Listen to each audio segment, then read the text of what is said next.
how to live. So I have a lot of different things. And I thought since I was probably invited here to read prose, I'd read poetry. You rebel, you.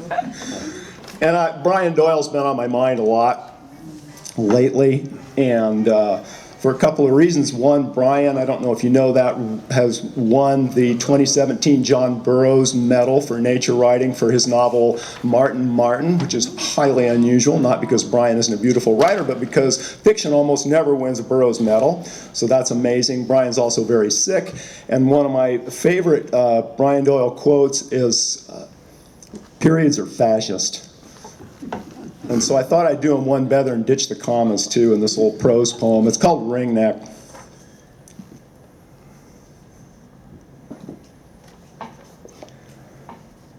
Summer had run a little rough, and a friend told me I needed to relax.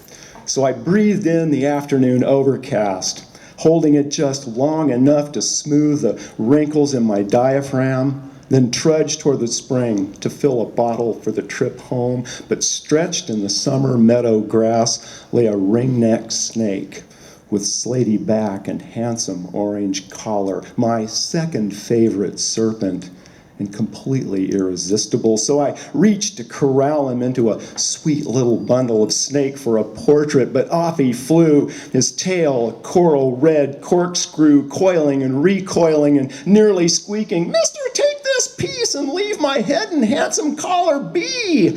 And now he crawled much faster than my first favorite snake, that slow and stately rubber boa. But by God, I was going to take his picture, and my arms were longer and faster than he, so after he hid under one boot and then the other, he despaired and froze in a small heap of picturesque snake, poor thing, and I choked down a smidgen of self-loathing and snapped his pretty picture and placed him gently near a tree and trudged to the icy, clear water for a drink and a little absolution.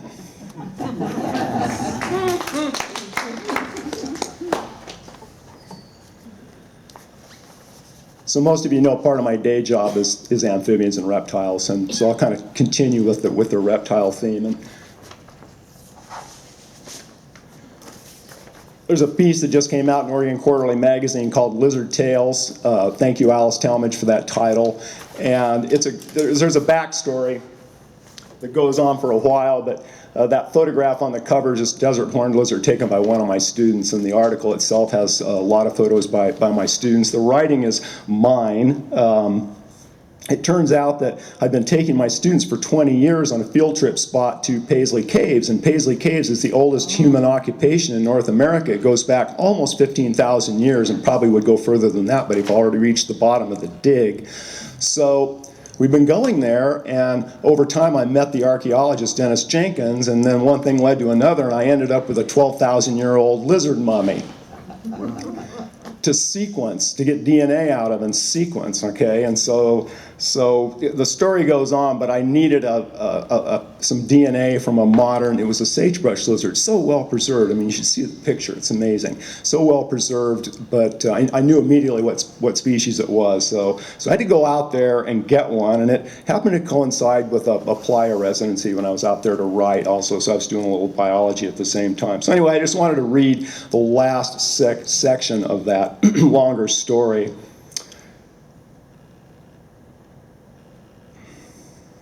The Sagebrush Lizard Genome Project required a critical first step. The sequencer must get DNA from the sequencee. Sagebrush lizard DNA is sequestered inside the nuclei of cells organized into a living projectile about 4 inches long and gray with light lengthwise stripes. Even on hot afternoons, sagebrush lizards keep their body temperature within a narrow range centering around 93 degrees Fahrenheit by staying in the shade and moving only when startled. Thus, heat and sagebrush lizard hunting do not mix well. But I like a challenge. So on a hot afternoon, I pull my little pickup off Road 6184 east of Paisley Caves and shut down the engine. A pre-human silence settles in. Trees become a quaint memory. I see only sagebrush and yellow blooms of rabbit brush spreading in every direction, becoming an olive canvas stretched across a broad valley bounded by rim rock. This is the realm of coyotes, pronghorn, and rattlesnakes. Folks with agoraphobia should not come here. After 10 minutes, that telltale gray dark pierces the space above the soil, holding motionless beneath dead stems and shadows of a large sagebrush. Twigs above the lizard's head block the noose, but the reptile twitches forward into a space large enough for me to maneuver the loop of my lizard noose. There's a tightening, a lifting, a frantic scrambling, and the lizard shakes free and vanishes. My genome project remains at large. Sometime later, another lizard squirts into a shadow, stops, and does tiny push-ups. The female follows, and I realize this male is strutting his stuff. Knock it off, I command. It's September, and if she were to lay a clutch of her leathery eggs now, they would never hatch ahead of the cold weather. The female wisely vanishes. When I slide the noose around the male, he runs through it, and he's gone. But maybe I've saved the amorous couple from a futile attempt at procreation. My stomach tells me it's lunchtime, so I amble toward the pickup. A crow-sized burrowing owl flaps from a sagebrush, hurtling erratically away just above the shrubs. Burrowing owls are daytime hunters, and I suspect they eat sagebrush lizards. Without malice, I blame the owl for the dearth of lizards, rather than the geneticist hunting them in the heat.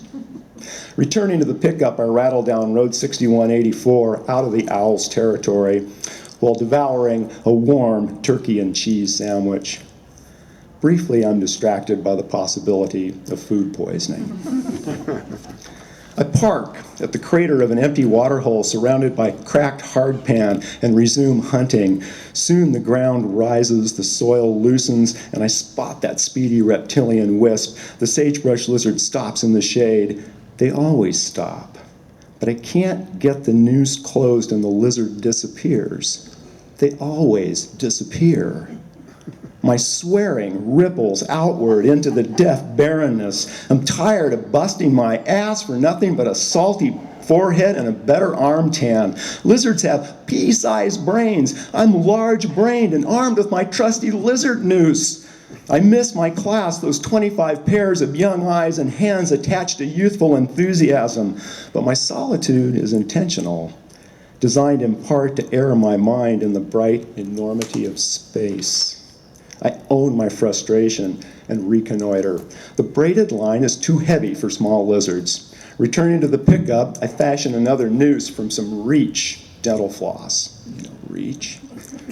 Right now, Reach seems like better branding for lizard noosing than for dental hygiene.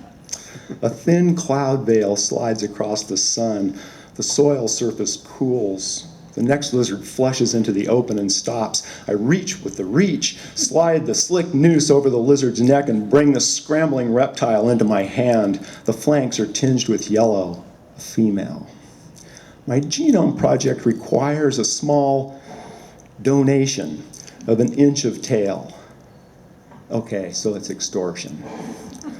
But I won't fall back on that philosophically destitute phrase, it's for the good of science. It's for the good of curiosity, that strange state of mind that drove Darwin to sail on the Beagle.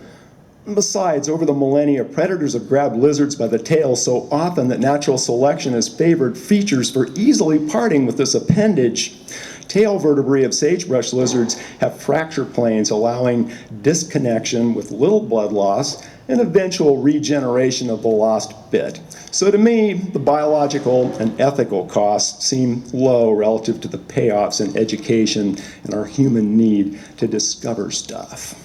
Quickly, I detach 1 inch of the lizard's tail, pop it into a vial with some ethanol. After a photograph, she's returned to her sagebrush. I salute with an outstretched hand and thank her for her trouble. Several days later, I returned to Road 6184, hoping to add a few more lizard tails to the collection. I'm a teachable lizard hunter, and return in the morning when it's cooler. 13 feral horses disappear over a low ridge. Eurasian relatives of those whose Pleistocene flesh was butchered on a rock inside Paisley Caves. Another sagebrush lizard scoots and stops, seemingly waiting to be captured. I comply, and the end of her tail becomes a backup copy for the Genome Project. But after 2 more hours of crisscrossing the sandy steppe, no more lizards flash across my path. A diminutive breeze stirs the expanding heat, pushing the sun southwest across limitless blue. The hunter within tells me the sagebrush lizards of Road 6184 have given enough. At the pickup, I change into running shoes, shorts, and a mesh shirt, don a small hydration backpack, and begin jogging along a rough vehicle track, rising toward the skyline that swallowed the horses. Near the top, the road peters out, but I dodge onward through openings in the scrub. The sun becomes a furrowed brow of heat behind me. The dark bicep of Diablo Mountain bulges to my left. The soil is soft, the going slow. I don't care. My improvised path bisects another road that wanders into a shallow basin, ending at a pond of thick brown water. The surrounding mud is inscribed with thirsty stories of horses and pronghorn. Emptiness engulfs me, and I stop to stuff my shorts and shirt into the pack. Wearing only shoes and a hat, I jog onward, following small gullies carved in sand. My sweat evaporates quickly in the heat, forming cool patches in unfamiliar places. Looking up, I spot the horses watching from a low ridge. They understand. Like me, they know this country and the marrow and mineral of their bones, but are descended from transplants with no direct ancestry here. My own reptilian rhythm deepens. Layers of space loosen, swallowing the soft rasp of my breathing. My mind wanders into the deep maw of time, and I descend from the bleeding edge of genome sequencing through 20 tribes of students, 50,000 generations of human consciousness permeating this immensity. When I resurface, there is only my sweating body, still panting, still plodding across the withered earth.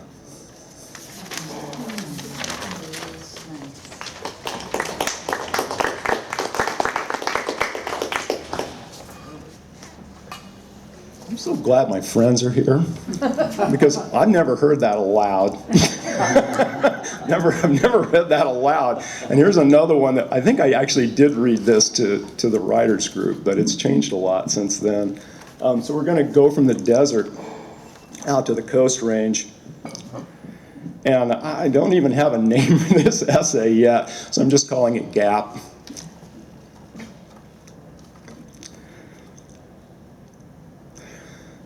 I stood at the gaping mouth of the canyon, a green incision cut deep into the heart of the Oregon Coast Range.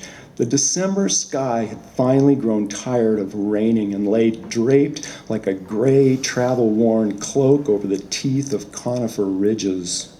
Behind the overcast, sun began to relinquish another day, pulling his exhausted arms inward to his chest, curling into a solar fetal position, ready to re-enter the womb of an early winter night. I was entering the canyon late in the day at a time of year when daylight is precious in the Pacific Northwest. Normally I come here in February, but this afternoon some wild thing called from the canyon, a gap in my knowing that only December could answer. I knew the old road along the flat canyon bottom with intermittent blackberry thickets threaded by deer, knew the creek to my left, flushing, turbid and full, knew the rain-filled ruts in the road where rough-skinned newts rested quietly on the bottom. I knew the overgrown road would end at the foot of a recent clear-cut where trees had been stripped and strung on a high-lead cable to a landing on the ridge above. I knew that here the route would become a muddy trace forged by deer as they browsed their way through trailing blackberry and vine maple shoots. This afternoon, the mud was embossed with the print of a doe, by now probably pregnant, her womb carrying twin fetuses arching away from one another like the two halves of her heart-shaped track. Beyond this clear-cut rose an old forest. The branches of 200-year-old Douglas fir intercepted much of the December daylight. These elders deserved the meager light of the rainy season. Beneath them, an understory of sword fern, salal, and vine maple made their peace in this one-sided agreement. Starved for brightness, I made my peace also, touching noses with the dimness. My pupils dilated. My pace quickened slightly.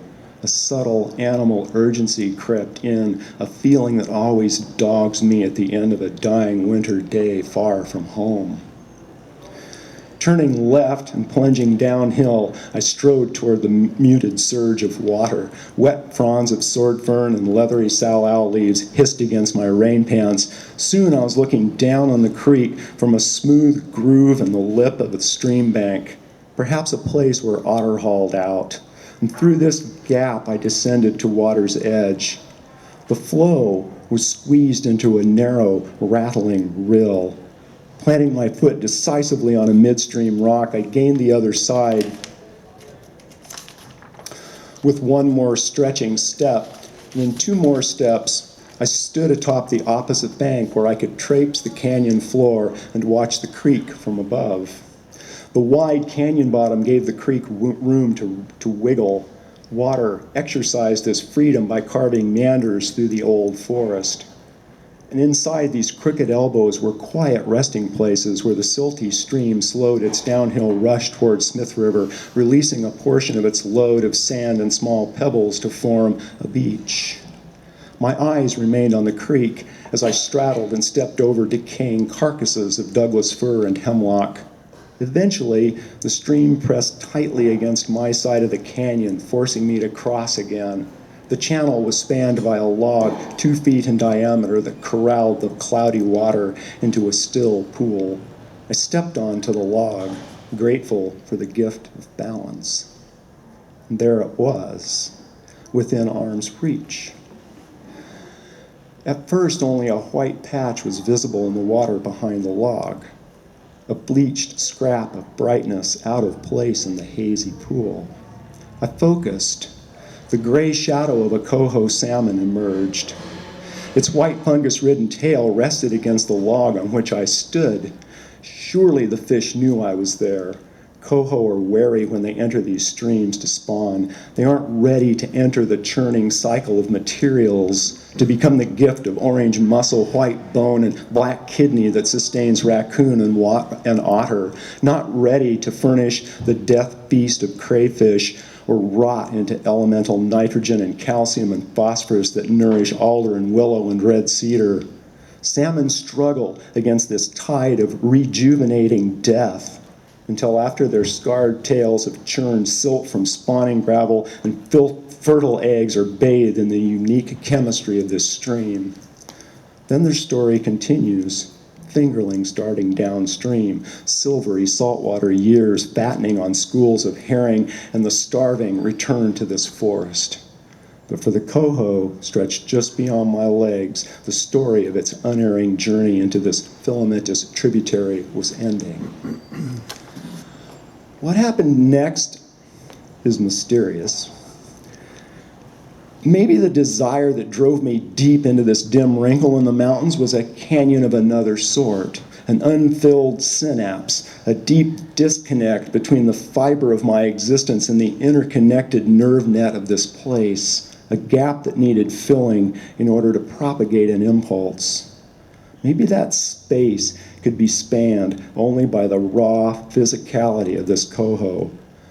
Or maybe my reaching need was just predatory impulse, a yearning for my internal otter whose slick fur needed stroking, even though I had no intention of eating this fish.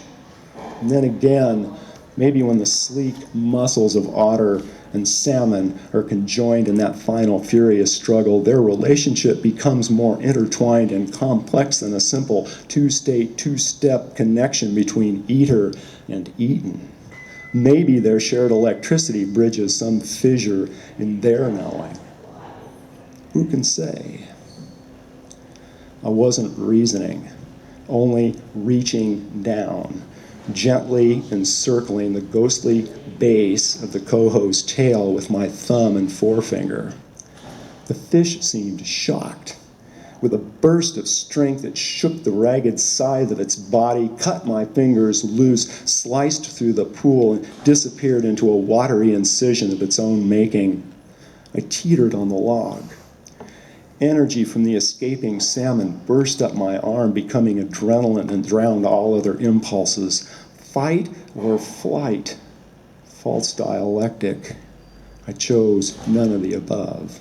Remained motionless, allowed the impulse of the fish to propagate through my own ecosystem of nerve and muscle.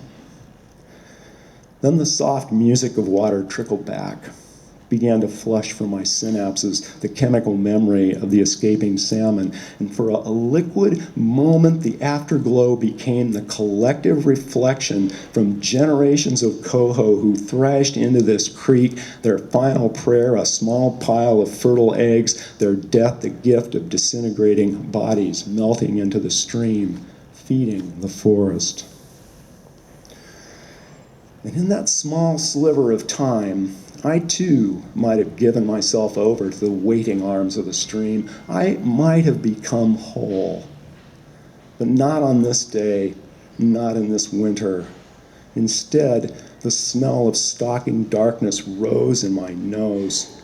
I turned back into myself, became afraid. Turning downstream, I fled the oncoming rush of nightfall.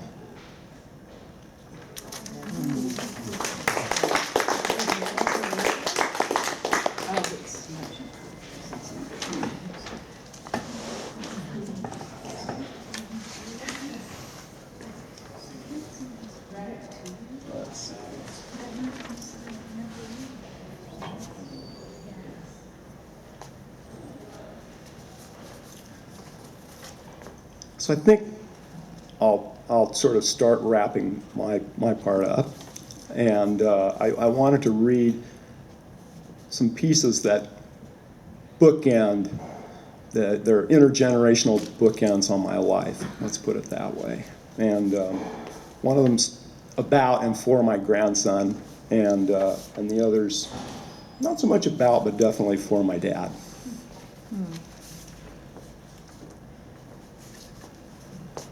And this is a poem, and it's rife with sentimentality. So if that bothers you, run now. I can only say it's very short. It's called Crater. This was after my grandson Edmund and family, they spent a summer with us a couple of years ago. He was about 1. And so anyway, it's called Crater. Our last tottering garden walk on this cool morning near the shriveled end of summer. A last blueberry waiting for you. Now clamped knowingly in your small fingers. One last Last kiss, last click of your buckle, last thump of the car door. Snowy hair melting northward where the blissful moon of you will ride glinting aluminum, rising steeply into the uncaring moonless sky. And I become your gaping crater with crumbling sides, seeking some new angle of repose.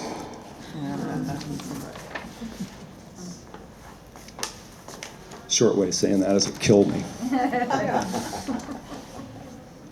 And this is a short essay, and this is a little bit about my writing process, and then also about Ed on a different visit when he was about 2. And this is, show me. So on winter mornings, I awaken early and the sun sleeps in. I feed the cats, fire up the wood stove, make my coffee.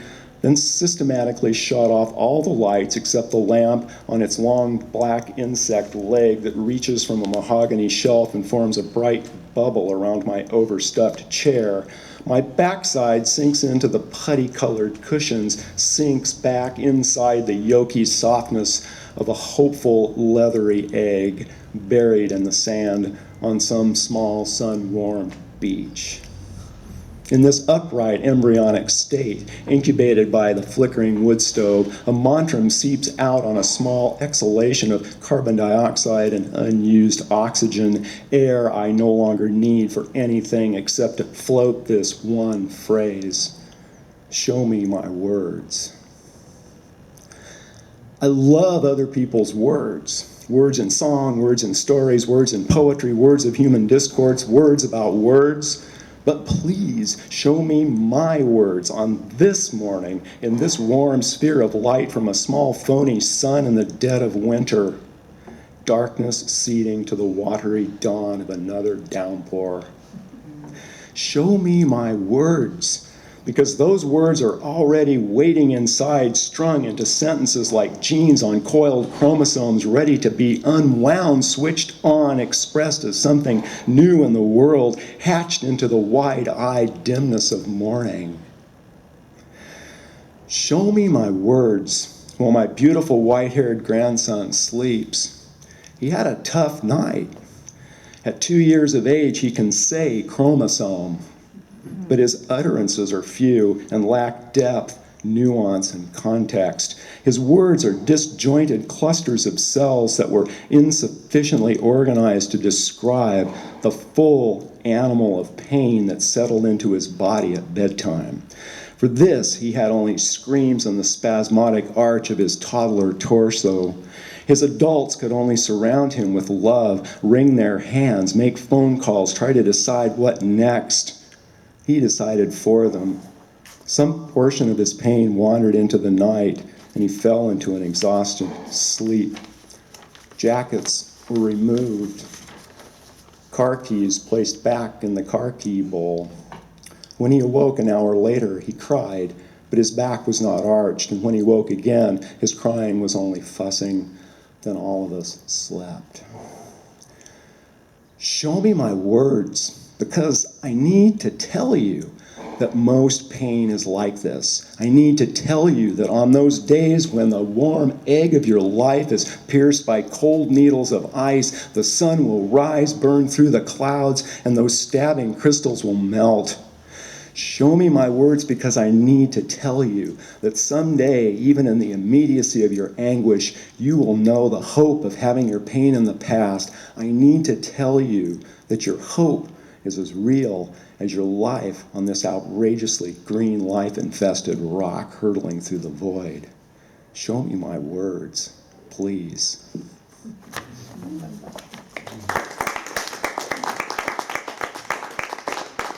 I'll finish with one little bit of a backstory, just a quick one. This class that I teach is called Amphibians and Reptiles of Oregon, and because I've been teaching it for 20 years, it's very difficult for them to fire me. And so what I decided to do was add 2 creative writing exercises into this science class. And so as one of my neighbors said, I thought your job was to inculcate them into the scientific method. And I said, no, my job is to inculcate them into ways to know things. And there's a lot of ways to know things. So they write for me. And I was scared to death to do this, but I read my stuff to them, and then the deal is I go out, I send them out for an hour long, a meditation, and they write, and then they finish up a piece and they give it to me a few days later, and I promise that I'll have mine done the day before theirs is due, and I read it in class. So I think this was last summer. We were losing one of my running buddies, Richard, who you may have seen it in the newspaper. It was his 100th marathon, and we relayed his number around the Eugene marathon course, and we lost him not very long after I finished writing this. But I had written the first part, and I was trying to figure out, God, what am I going to do with this? And then I finally realized, I know how this needs to end. And for reasons that I won't go into, I'll just say that I'll read this one for my dad tonight. So it's called Along Mac Creek. My ears are soaked with the pummeling sound of water, a white curtain rushing over cedar log, roiling the clear pool below. The current dashes downhill, forking around an oblong boulder riddled with holes, childhood scars left when heated air burbled from fiery young liquid, barely escaping near eternity, trapped in a cell of cold stone. Below the pocked boulder, the stream rejoins itself in mindless continuity, a herd of water molecules tethered by hydrogen bonds strung together into a creek, forced into motion by gravity following this canyon of its own making. Water, clear as Buddha mind, flows beneath standing dead cedars, their roots drowned when the impetuous stream changed course. The transparent rush chatters past a small gravel bar, a collection of basalt cobbles broken and polished by endless tumbling water. Within all this reckless physicality, I park my butt on a piece of mountain worn round by the creek, dampness sending cool leftover night creeping into my aging bones. Behind my head, a cluster of half-grown nettles smells like green tea mixed with bobcat piss. At my feet, moss struggles to claim space on the stones. I struggle to claim space in this place, space in my mind, space for mindfulness. Uncertainty enters every pore. Shall I drop my pen and breathe in the effortless, endless flow of water, or keep my brain engaged with fingers, eyes, ears, skin? I'm wondering, because who am I to act as conscious interface with this utterly unconscious place, pungent sun dancing through a blue gap, casting light and shadow on ancient conifers? Who am I to force meaning onto acrid nettles, spittlebug spit on fireweed, flat green palms of cow parsnip and thimbleberry, baby hemlocks springing from a long dead hemlock log but still feeding baby hemlocks? Who am I to look and love the feel of giant salamanders, wide brown heads with feathery blood-filled gills seeking waterborne oxygen, stalking quiet pools for crayfish and cutthroat trout? Who am I to ask anyone to love? Who am I to witness? And yet I must witness. Because my eyes sweep in the old mountains, the trees dying with grace and tranquility, worn down by relentless water and spreading years. Because now you are dying with grace and tranquility, worn down by spreading cells gone feral, cells no longer following the cooperative dance laid down by evolution. When you told us you were leaving, I promised I wouldn't be down, but I'm sad. Because grieving and gratitude are conjoined, light and shadow of our lives. But I will not be paralyzed. You've taught me. Our time is uncertain. Consciousness is uncertain. So I'll toss this bright pebble of your life into a clear pool, watch the spreading ripples, see them meet the sweeping current. Thank you.